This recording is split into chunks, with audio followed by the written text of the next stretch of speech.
Stay tuned for the Splash Live.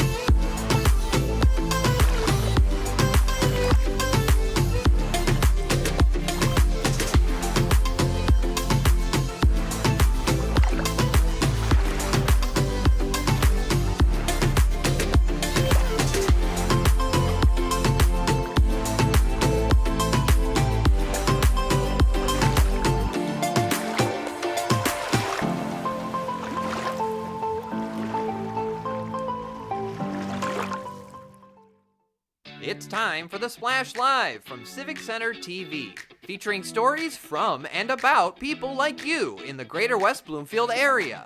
Simulcast on cable, 89.3 Lakes FM, social media, and the web. Now live from Green Media Center on Walnut Lake Road, it's the Splash Live.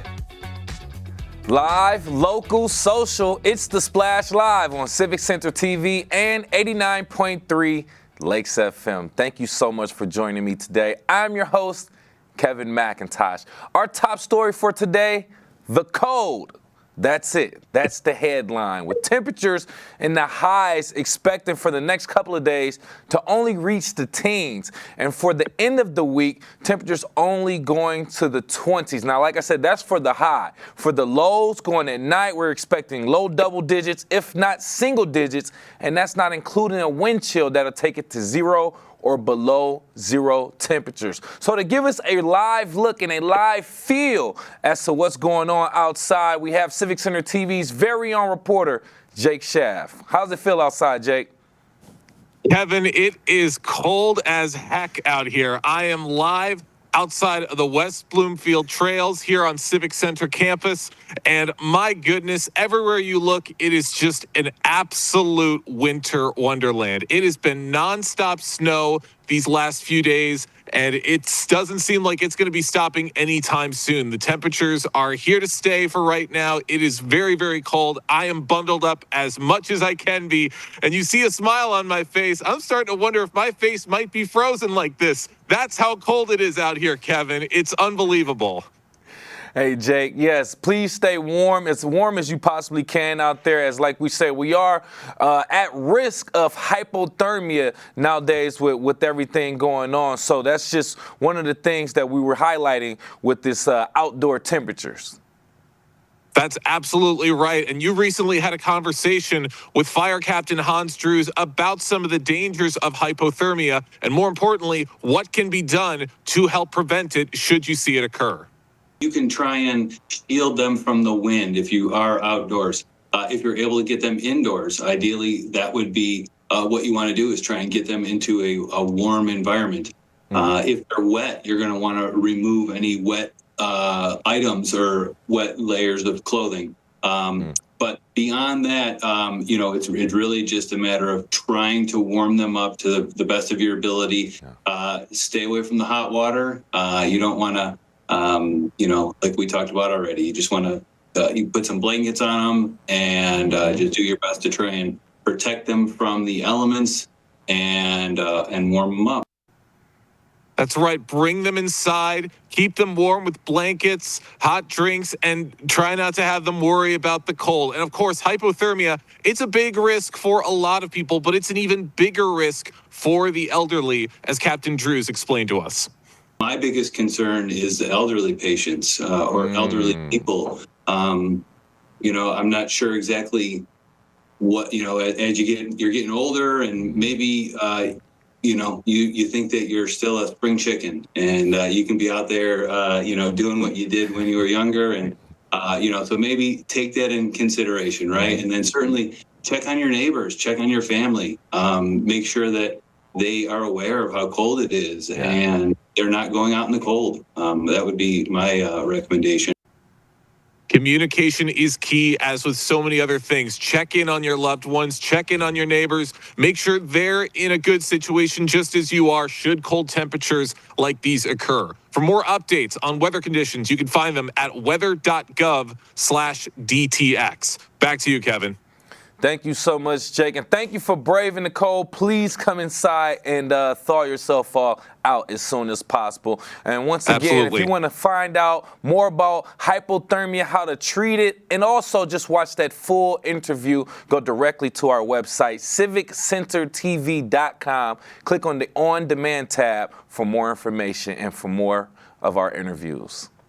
February is Love Your Library Month. It's a time to recognize the vital role that libraries play in our Greater West Bloomfield community. I actually had a chance to visit the West Acres branch of the West Bloomfield Township Public Library to see why staff members love their library so much. Here at the West Acres branch, something really popular, actually, today was Wednesday morning, so we had our story time. So that's one of our most popular programs, is our moving group story time for ages birth to 5.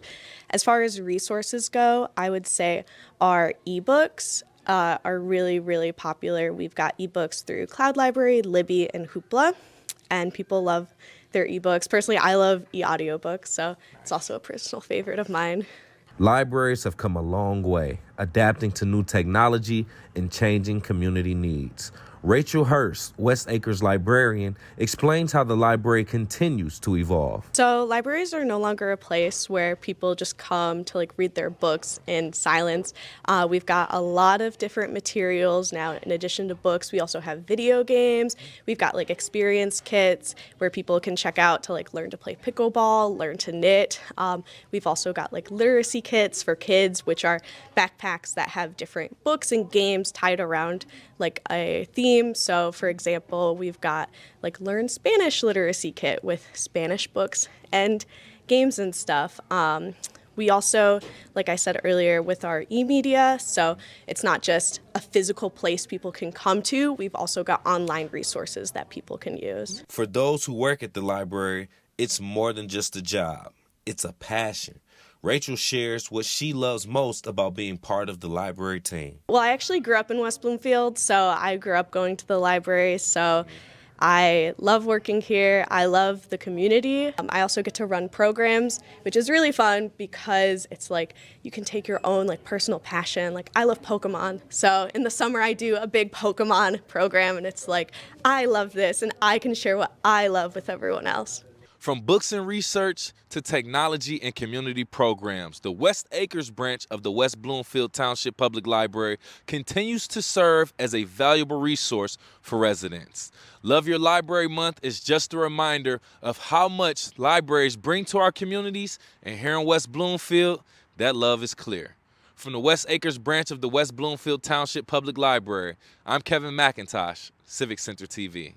A great visit to the West Acres branch of our West Bloomfield Township Public Library. A lot to learn, and a lot of things have changed in our local libraries since people like myself was growing up back in the 1900s. There's more than just books and computers. It's about learning, creativity, and community connection. So show your love and support and visit local library, West Bloomfield Township Public Library, very soon this month. And you can go ahead and visit them on their website at wblib.org or go directly to them on Facebook, West Bloom LIB, for more information. The Black Expo is just around the corner in West Bloomfield, offering a fantastic opportunity for local Black-owned businesses to connect with the community. And one of those businesses, Caring Smiles Family Dentistry, is excited to participate for the 3rd year in a row. Our very own Jake Schaaf caught up with them to learn more about their journey and what the Black Expo means to them.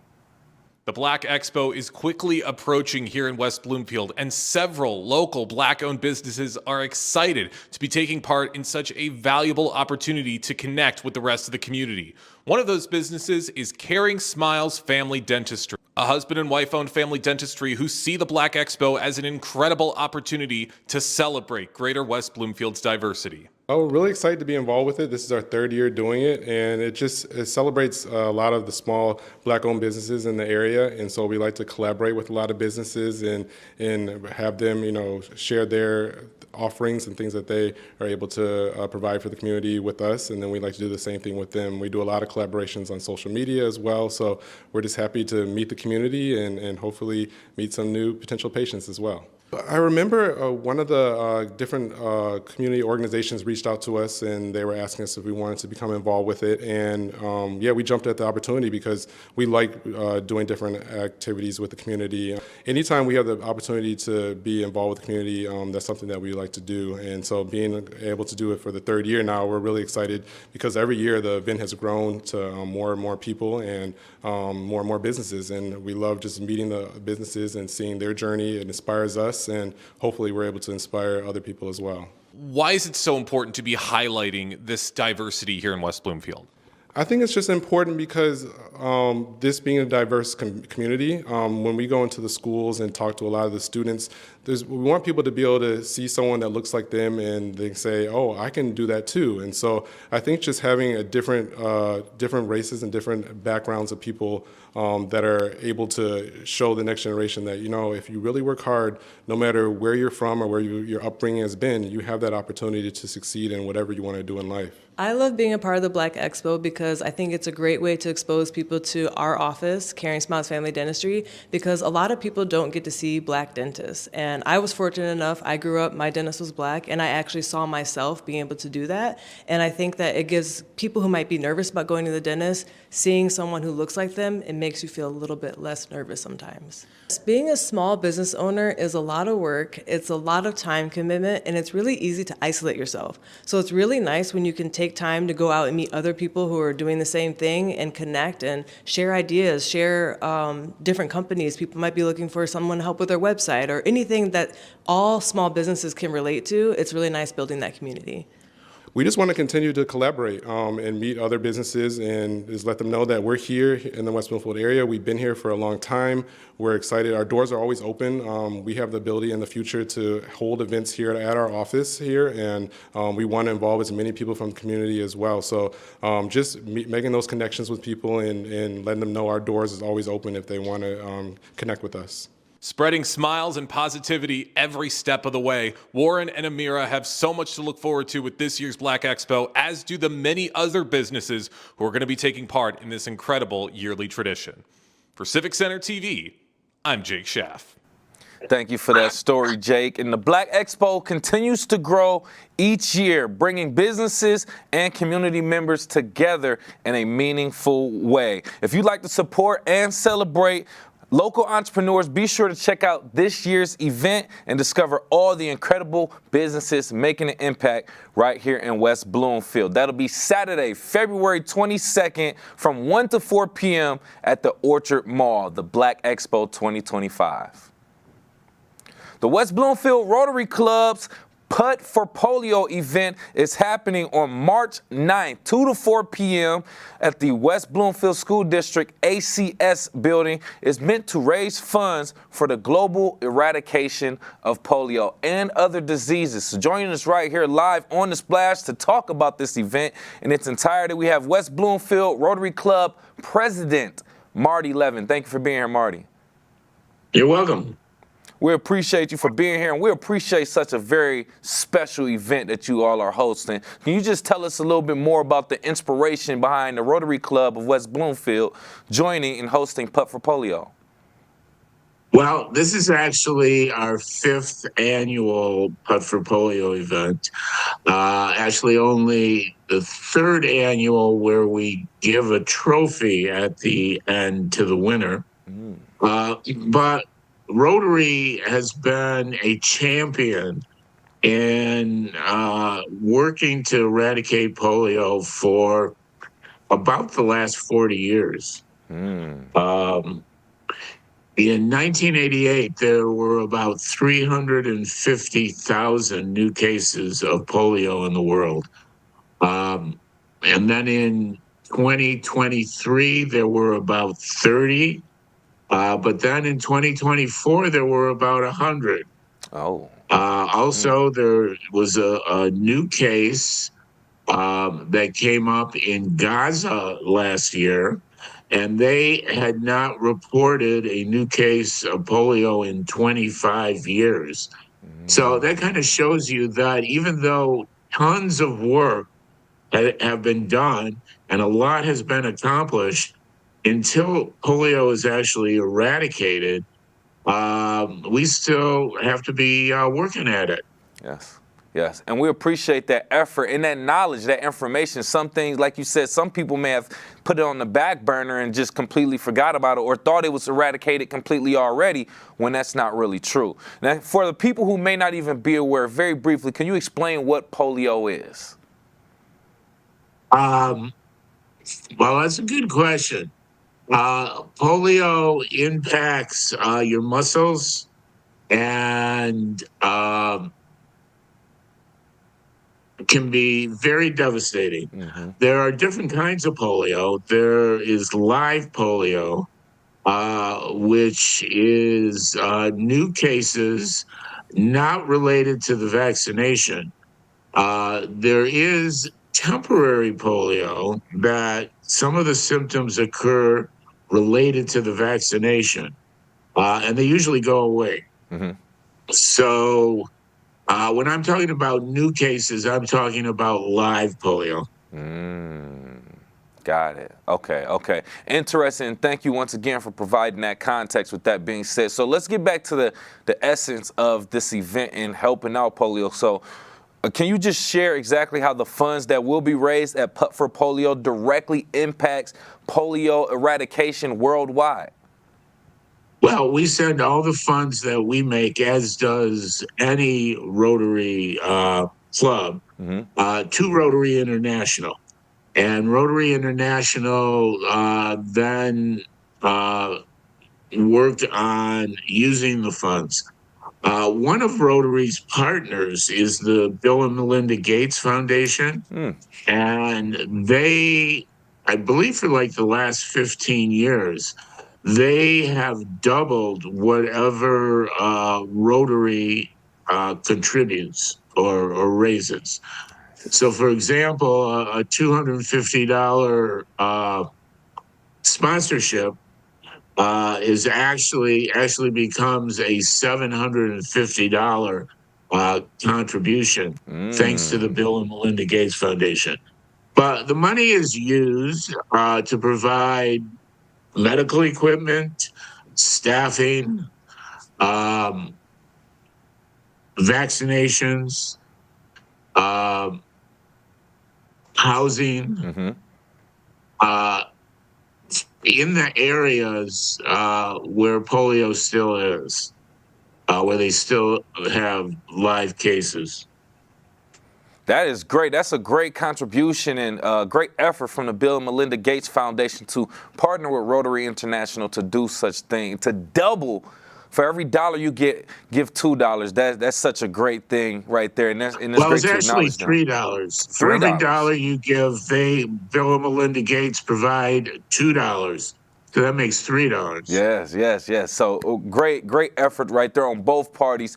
And with that being said, and with me right here live on the Splash, by the way, West Bloomfield Rotary Club's president, Marty Levin, talking about the Putt for Polio event happening March 9th at the WBSD ACS building. Raise funds for the global eradication of polio. I like to also highlight, Marty, the fact that a lot of things that happen right here in our Greater West Bloomfield area, it happens with the help of different organizations, different people, different businesses. So can you speak to how local businesses and community members in West Bloomfield are contributing to the success of this event? Well, and they contribute in a variety of ways. Some of the larger businesses have provided us with gift cards that we can use perhaps to provide refreshments at the event, and then charge a very low fee for that. But other ways, businesses, large and small, and individuals, is they can help sponsor the event. And we have 3 levels of sponsorship. Do you have that other handout that I gave you, the sponsorship brochure? We have the graphic, which we showed right here on Civic Center TV. We have Oh, the yeah, graphic for that's the the event. flyer. Yes. Okay. Well, I'll just explain it. So 3 levels that we suggest, but of course you could donate whatever you want. But we have the $250 level, which includes 4 admissions to the event, where individuals could either compete or just be spectators. It also includes acknowledgement of that individual and their logo, if they wish, at one of the holes. There are actually 8 putting mats that are used in this competition. It also includes acknowledgement by the MC, as well as at the registration desk.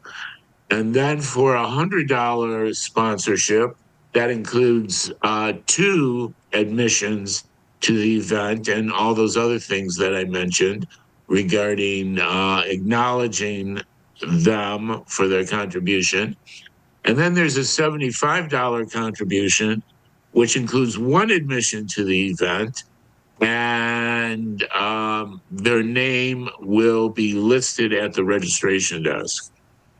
So also, again, to participate in the event is $25, unless it's part of a sponsorship. So that helps for us to reach our goal. And to be a spectator at the event is $10. Right. So those are some of the ways the community as well as individuals can help. And that's good. So with that being said, that leads me into my next question. For those who are listening or watching and they love it and they love the idea of it, maybe they have other obligations that day. Are there any things that residents can do to support this cause and the efforts from Rotary without being able to attend? Yeah, they can contribute financially. Again, I mean, they could purchase the $25 admission and still not attend. Let us know so that we don't put their name, in the competition. Right. So they can contribute that way, and they can also contribute with a sponsorship. Perfect. Many ways for people to support the West Bloomfield Rotary Club, and especially for this Putt for Polio event happening March 9th at the ACS building. With me right here live on The Splash, we have West Bloomfield Rotary Club President Marty Levin talking about the Putt for Polio event, and now kind of getting into some other things. And just a few questions before I let you go, Marty, if you don't mind. One, just beyond this polio eradication initiative and work that you all are doing from the Rotary Club, what other humanitarian initiatives does the West Bloomfield Rotary Club support within Greater West Bloomfield specifically? Okay. We do a variety of things. A lot of our efforts are for individuals who are food insecure. Okay. We assist at the Hospitality House, which provides a pantry for those people. We also, a couple of our members deliver Meals on Wheels to the community. And on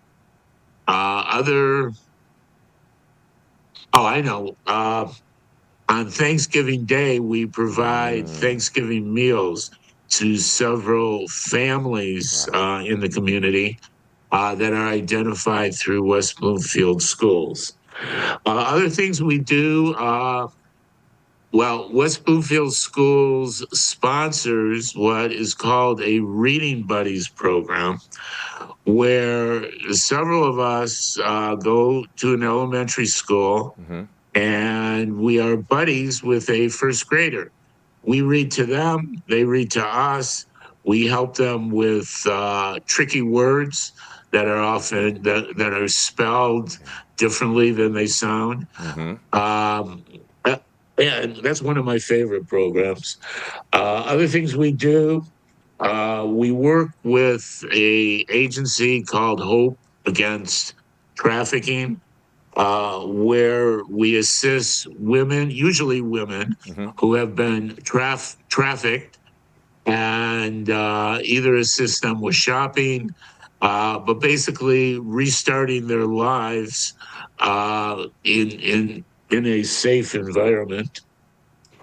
Other things we do, we provided a peace pole to West Bloomfield, the city of West Bloomfield, and it is located right outside the east door, I believe, of Town Hall. And the peace pole has, I believe the phrase is peace among everyone in the world, something like that. But it's written in 8 different languages, primary languages in the West Bloomfield area. Nice. Okay. So that once again contributes to the difference and the impact that our West Bloomfield Rotary Club is making right here in our own community, and we appreciate that. We're going to go ahead and let you go, but lastly, just very briefly, I know we were talking about off the air, another initiative that you all are doing that you want to mention in regards to Africa, correct? Yes, this is a rather large initiative. We usually hold either the end of September or early October what's called Out of Africa. It's a dinner as well as a live and silent auction. And the proceeds that we get from that help fund education and medical care, community needs, also some of the families of the children in Zambia, Africa. And we actually work through an organization called Omni, which is Orphan Medical Children's Network International. And they not only provide the education and medical care, but they are very attuned with whatever the needs are. Gotcha. And this past year, there has been a drought in this area, and several families are starving with no water. So Omni has assisted in, building new wells and just doing a variety of things to help the community. Because if people are starving, they're not going to be doing very well in school. Right. Good point. And that's good that you all are actually noticing that, acknowledging that, helping, and also spreading the word as well. So we're happy to be the platform to help get that message across as well. And we do appreciate your time and your information. Once again, from the West Bloomfield Rotary Club, President Marty Levin, we appreciate your time, sir. Thank you. It's my pleasure. Yes, and once again, that's March 9th, Putt for Polio event, 2 to 4 p.m. at the West Bloomfield School District ACS building. Keep up with everything West Bloomfield Rotary Club on their Facebook at West Bloomfield Rotary, or go directly to their website as well, westbloomfieldrotary.org. Tax season, it's in full effect for us West Bloomfield residents, and that means navigating the unique local tax trends, avoiding these common filing mistakes that we all may make, and maximizing these deductions. So to help us break it all down, we have certified public accountant Leslie Jones here. Thank you so much for joining us, Leslie. No problem. How are you? I'm doing just fine. Thank you for asking first and foremost. Now, like I mentioned, I have a little bit of research, some notes here, but I don't even want to give out misinformation, which is why I have you here. I want to start off by talking about the differences. Now, there's mistakes that people make, and then there's trends and challenges that people face when filing their taxes. Let's start with the challenges and trends. Are there any unique challenges or trends that you've observed in tax preparation, specifically from residents of West Bloomfield? I have. So there's a lot of high earners in West Bloomfield, specifically our W-2 wages.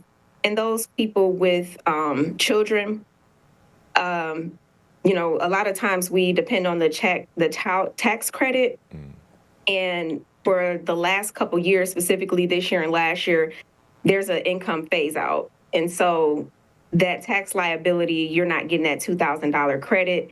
That's one of the things that I've noticed, specifically for those people who have the high earners on W-2 wages. Also, some of the things that I've noticed with people who own real estate, not taking advantage of all of the different credits and deductions out there for the real estate, for their real estate investment properties. And then lastly, one of the things I noticed was, what was it? The people who work from home, right? So there's a lot of people that are working from home in West Bloomfield. A lot of times they have jobs in different states. I've noticed that sometimes they don't withhold tax in that state, but they're earning income. So you just have to be careful and make sure you're working with a tax professional who can help you navigate making sure they're paying the right amount of taxes for those specific states. Ooh, Leslie, I'm gonna be honest, that sounds like some muddy water that you can get into a lot of trouble with if you are not filing your taxes correctly. So let's go into the second part of that, which are the mistakes. What are some of the most common tax filing mistakes that you see amongst some of your clients, and how can they avoid them? Sometimes, people want to use their last W-2 to file their taxes. That's a big mistake. Not proactively tax planning throughout the year, and then having a huge tax liability during tax season. And then not coordinating. So if you are, say, separated or divorced, not coordinating with your other half on who's going to claim the dependent.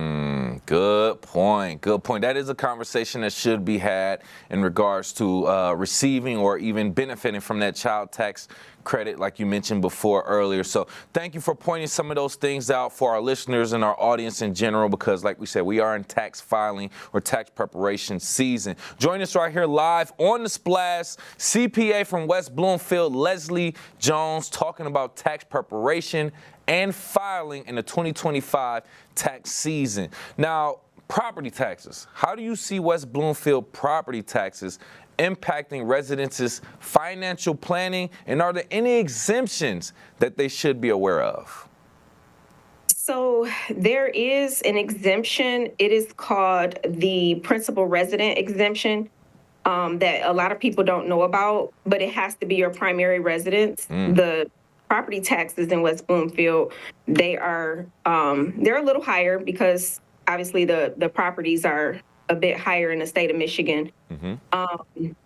But this particular exemption, you would have to actually fill out an affidavit and submit it to the state.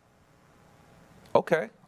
Thank you for giving us that information. If you are a homeowner in the state of Michigan, specifically Greater West Bloomfield, please take advantage of tax credits like that. It'll definitely save a little bit more money in your pocket towards the end of the year.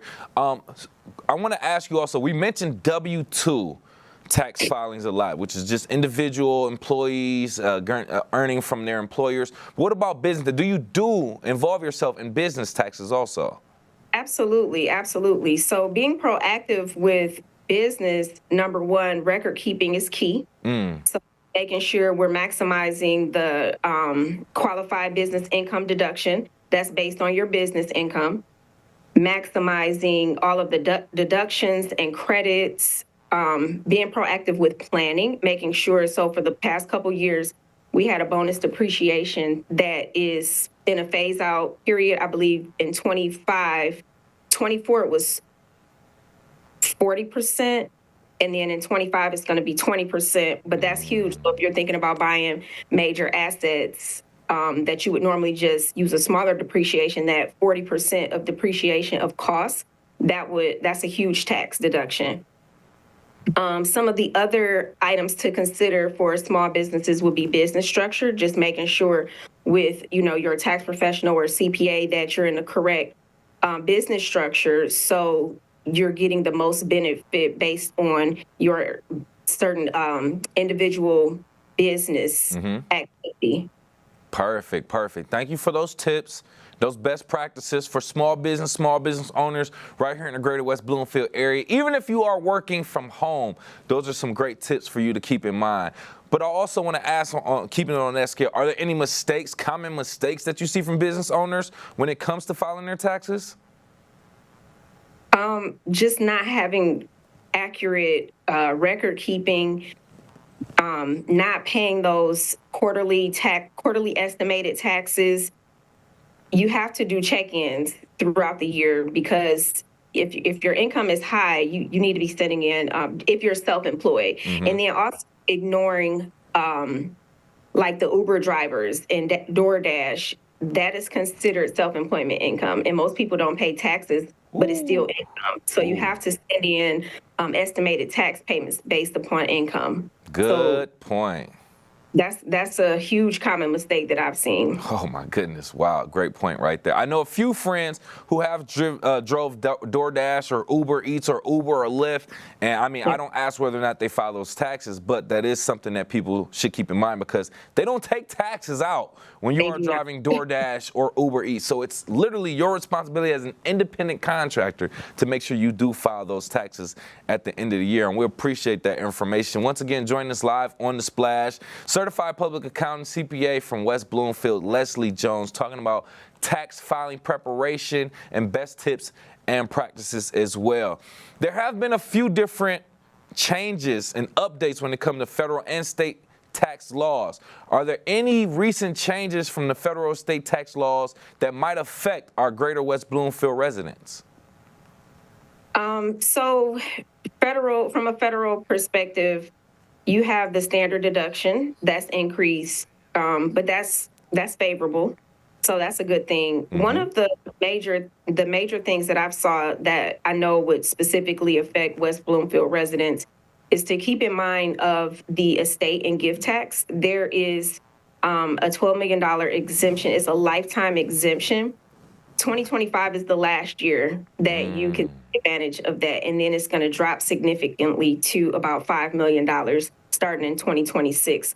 So I would say that would more so affect for this particular year to consider in your tax planning when you're looking at 2025 taxes for next year.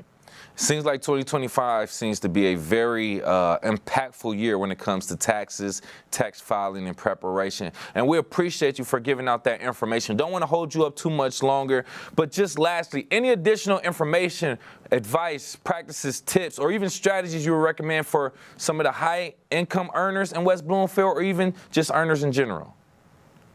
Tax planning. Tax planning is key. Do not wait until tax season to start looking at your taxes. Tax professional, work with a financial advisor or a wealth advisor. Build a team, and that way you can protect your assets and your income from paying high taxes. Listen, I literally couldn't have said it any better. With you being the expert and the professional is so much value to what you say. Once again, we want to thank you for all the information that you gave to us here today on our platform. And CPA, Certified Public Accountant from West Bloomfield, Leslie Jones, we want to thank you again for your time. Thank you for having me. Thank you again for that. And whether you're a homeowner or a small business owner or just looking to maximize your refund, staying informed about taxes is what the key information is. For more tax tips and resources, be sure to consult with a professional and check out state and federal tax resources before you do file. There's so much more for us to discuss. If you are in the house and staying inside just to avoid the cold, we got a few different reasons why you should step out and do some physical activity. We'll discuss that coming up. We are live, local, social. It's The Splash Live on Civic Center TV and 89.3 Lakes FM. We'll be right back with The Splash Live. Good nutrition can help make sure you have enough iron, calcium, and vitamin C in your body, which can make it harder for lead to enter your bloodstream. Help protect your family from the harmful effects of lead. This is Civic Center TV and 89.3 Lakes FM. On cable and the radio. On the web too, and on social media. Civic Center TV, television that's close to home. I'm an ex-drug dealer, and I'll be your sub today.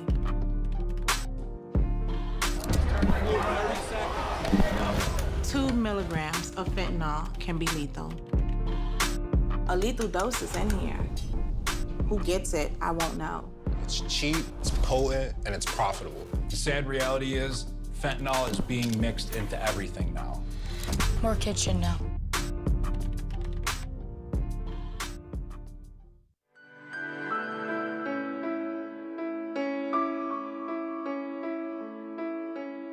What people are watching in Sylvan Lake, Civic Center TV, and 89.3 Lakes FM.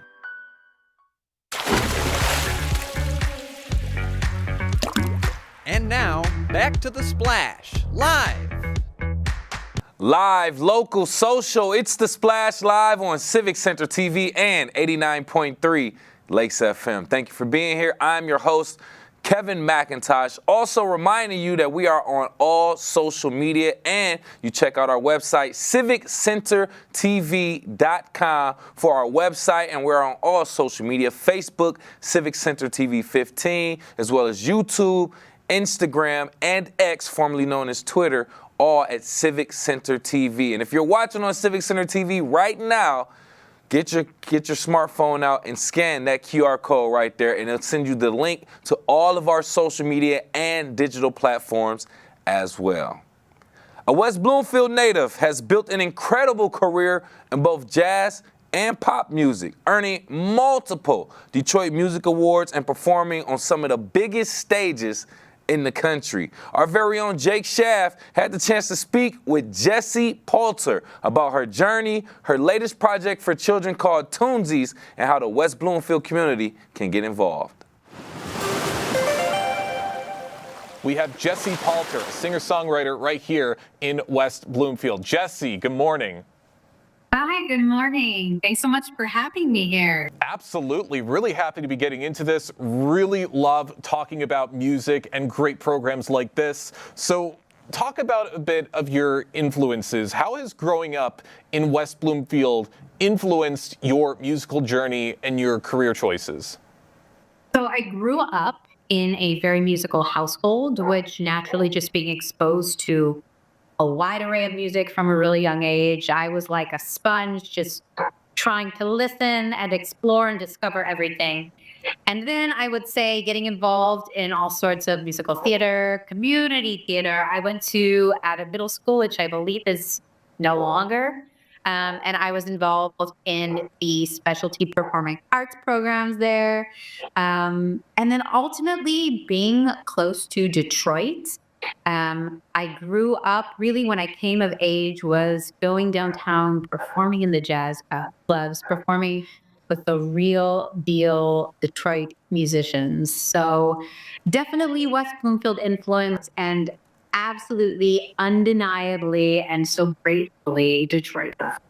Awesome. I mean, absolutely. Growing up near a city like Detroit, you have access to so much incredible music and so many great influences. And it's awesome to see just what you've been able to take that knowledge and be able to do, because you did create Toonsies. And how do you see that program benefiting children and families in Greater West Bloomfield?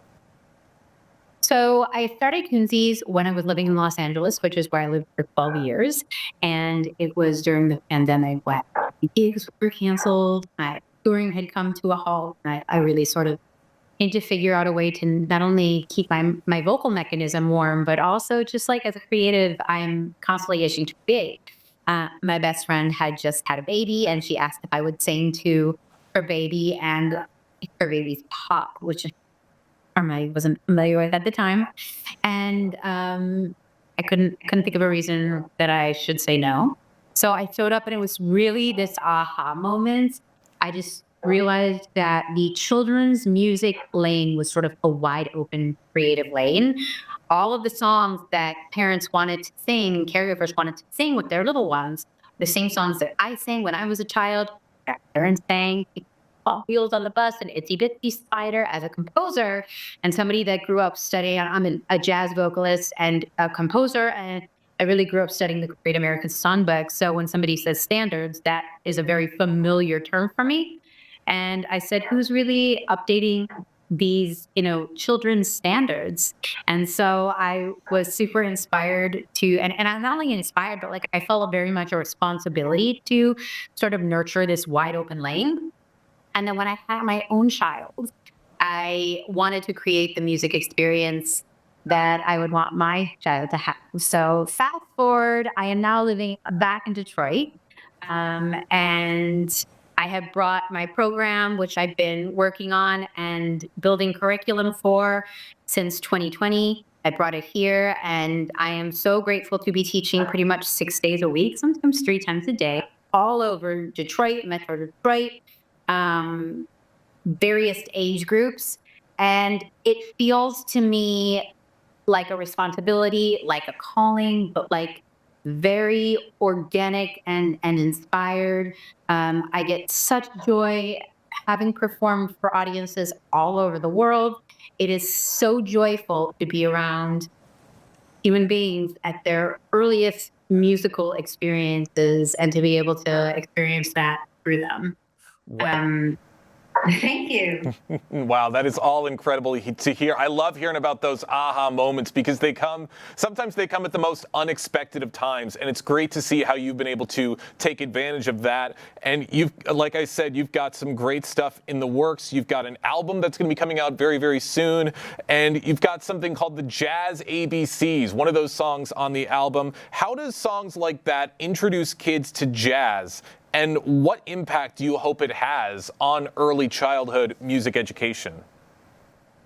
This album that I recorded was recorded in New Orleans, and I really wanted New Orleans spirit to be all over the music. I worked with unbelievable musicians, some of my heroes, and I was afforded the opportunity to record this album through a grant from an organization called South Arts Grant Organization, and I knew that I wanted to incorporate a song that was sort of bridging all of the different influences that have made me the artist that I am. So people still actually, I think one of the number one children's songs is the ABC song, the alphabet song. And it really hasn't been updated. It's been around for centuries. And I was driving to teach one day, and it hit me just like a ton of bricks. The song pretty much fell out of me. I grabbed my phone to record it, and in full, there's actually a video clip that is on my Instagram and my social media of me just like being the conduit of writing the Jazz ABCs, and then recording it with this masterful jazz studio band in New Orleans. It's extremely special. I really think that we captured not only the fundamentals of jazz from like a theoretical standpoint, but also from an execution of the musician's playing standpoint. That it's a top-notch band. One of my favorite saxophonists of all time, Joel Fromm, played on it. It just so happened that he was on tour in New Orleans, and he took a solo. So you're exposing children to improvisation and really all of the instrumentation, orchestration of a jazz group. And these are sounds that are really palatable for little kids, but it's not as common as you would think. So my hope is that kids learn their ABCs through alliterated jazz fundamentals, which is what this song is, while being exposed to like the very authentic jazz. Awesome. And again, working in an environment like New Orleans where jazz is in their blood. I mean, that's got to be incredible. And I know you touched on it a little bit, but what was it like being in that environment, and how do you feel that it helped to shape that project? I think it completely shaped the project. It was very much this serendipitous week of what I believe is capturing lightning in a bottle. Everything just kind of worked out. Even the things that like didn't feel like they were working out in the moment all happened for a reason. And the playful, improvisational, joyful essence of the city of New Orleans is all over this music from start to finish. And that is really the language of children, is play. And that's really the language, music is the language of tunesies, but it's a play-based method.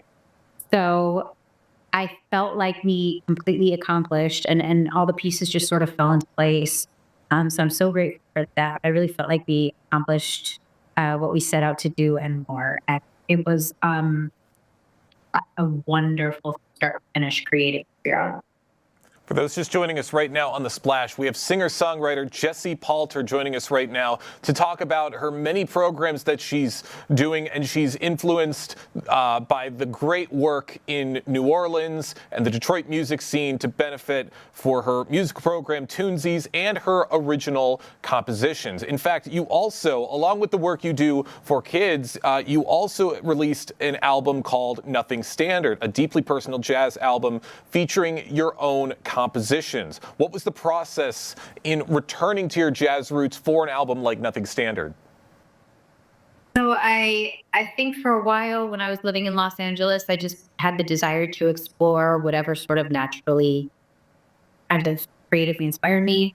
I don't really think of music in terms of genre, but it's a little different with jazz because it's a language that I studied. I went to school for jazz. I was at University of Michigan School of Music as the sole vocal jazz major for my year. And I had gotten away from it a little bit. I was working with a record label and I was releasing stuff in a singer-songwriter lane, which was also very deep personal to me. But when I parted ways with the record label and started reclaiming who I am as an artist, as an independent artist, it was integral to me for that process to also honor my roots as a jazz vocalist. And I had worked with the musicians on that album. I collaborated on the compositions with a longtime collaborator, Michael Jellick, who was my music director for many years, and pianist, and also a bit of a mentor, a teacher. I learned a ton about music and harmony through working with Mike. And it was important to really honor all of the work that we had together. So I released that album, I think, in 2022. And it ended up just really sort of hitting off more than I could have anticipated, which I'm so grateful for. And was just really a reminder to like honor who you are as an artist and really trust your own artistic integrity. Well, happy to hear about all of the success that came from this incredible album. And Jessie, I do want to ask, as you've hopped around quite a bit, you've been in Los Angeles, you've been in New Orleans, now that you're back here in Detroit, how do you see yourself continuing to contribute to the local music scene? I think being a Detroit musician is so important to who I am as an artist. So no matter where I go, no matter where I've been as a performer, people always say, "Oh, where do you learn to sing with such soul?" And the answer is always Detroit. It's Detroit, and it's musicians that I grew up with, and the teachers that I had that really shaped me, and the experiences in the bandstand that I had that shaped me.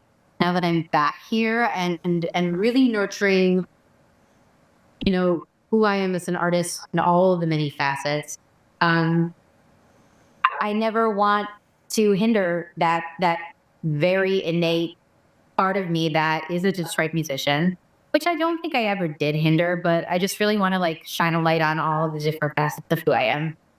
And again, feeling a tremendous responsibility to really nurture the future generations, specifically with this Tunesies project. So I am all around Detroit and Metro Detroit, working with kids and really trying to sort of share my passion and my joy and all the tools that I've learned as an artist to help the future generation explore them, who they are creatively and foster a love of music within them.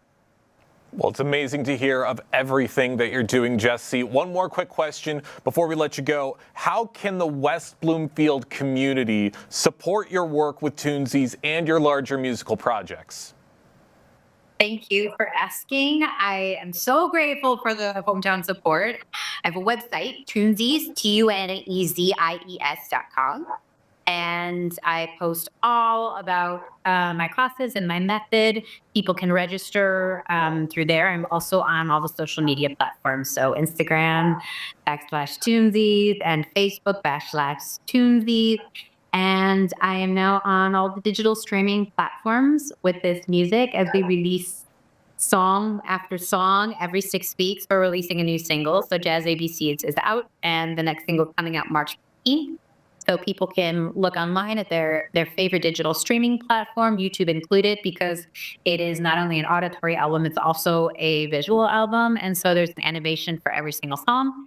People can also listen and watch on YouTube at Tunesies, and search on Spotify and Apple Music and Amazon Music and Deezer and Tidal under Tunesies as well.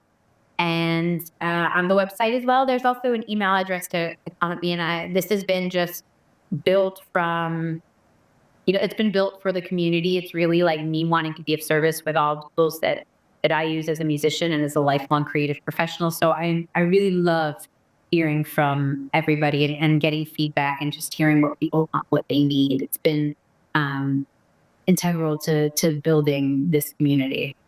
Well, we can't wait to see what's to come next with your incredible music journey. Jessie, thank you so much for joining us today on The Splash Live. Thank you so much for having me. It's been wonderful chatting, and I appreciate the support. Nice. And whether it's through her latest jazz album or her Tunesies program, Jessie Poulter is making a lasting impact on the world of music. If you want to learn more, get involved, or just keep up with Jessie in general, visit her website, jessiepoulter.com, JESSEPALTER.com for more. With winter in full swing, outdoor sports may be on pause, but the pickleball craze is still going on strong right here in Greater West Bloomfield. The Sports Club of West Bloomfield has built a thriving indoor pickleball league, giving players a way to stay active and competitive all year long, no matter what the weather is. Civic Center TV's very own Jake Schaff had the chance to check out how this fast-growing sport is bringing the community together. With the snow falling and the temperatures dropping, Michigan winter is here, and a lot of fun outdoor sports have had to take a back seat for the season, or in some cases have had to be relocated. And pickleball is no exception. Many indoor outlets and leagues have begun to pop up for one of America's favorite pastimes. And the Detroit Pickleball League has found a great home here at the Sports Club of West Bloomfield. The environment may be different, but as the players will tell you themselves, it's the same old ball game. So this is the second year of the Detroit Pickleball League. I was part of the inaugural season last year, and it was an absolute blast. So I'm back here doing it again. And anytime I get a chance to play, whether it be a league or for fun, I'm all about it whenever my schedule allows. I think it's fantastic. I play pickleball sometimes twice a day, but every day. And there's not a pickleball court that I haven't played on. I go everywhere, so I love it. What would you say are some of the biggest differences from playing it outdoors as opposed to playing indoors as you are right now? Oh, well, there's a lot of differences. First of all, outside you have to deal with the wind. That's the biggest thing. But once you get used to playing in the wind, it's kind of fun. Obviously, with inside, you've got deals with room, if you can get around, if you can serve comfortably. Sometimes lighting is not great inside, but of course, you have good weather inside all the time, so you can play anytime. I like it because you don't have to worry about the sun in your eyes, don't have to worry about putting sunblock on and all that good stuff. Or if it's raining, sometimes I've had so many plans ruined because of the rain when I play outdoors. So I really like indoors a lot. It does take a lot of adjusting if you're playing on a gym floor surface, on the other hand, because there are some places that the only option is gym floor surface, and that is a big adjustment because the floor is so different than the dedicated pickleball surface or like a tennis court surface. We play until we're told we can't play outside. The nets are taken down and we have to find a place indoors, whether it be here at Sports Club or somewhere else down the road at Pickle Rage or Farmington Hills or in the east side over at Bass Pickleball Club. So we find our way to indoors. We embrace it, whether it's be at the YMCA or community center. We're here in Michigan. We'll play wherever. How great is it to have seen the sport's impact on a community like West Bloomfield? Oh, it's amazing. I mean, we have more courts coming out outside every year. You see different municipalities offering more courts because that's what we want. Sometimes it takes numbers to get those courts for us to enjoy. But whether it's outside or indoors, I think that more facilities are offering those programming opportunities for people to play, whether it be drop-in on weekends or ladder leagues during the week or weekends. It's just a fun sport. Yeah, I think the pickleball community in West Bloomfield has been great. I've played here for several years before I even did the Detroit Pickleball League. And there's more facilities popping up. There's another place called Pickle Rage that just opened up, which is brand new. That's a great new indoor place with dedicated pickleball courts, and I love to see it. The more courts, the better, so I love it. Whether it's June or January, indoors or outdoors, pickleball is pickleball. And these players are very determined to keep the spirit of the sport alive all year long. For Civic Center TV, I'm Jake Schaff.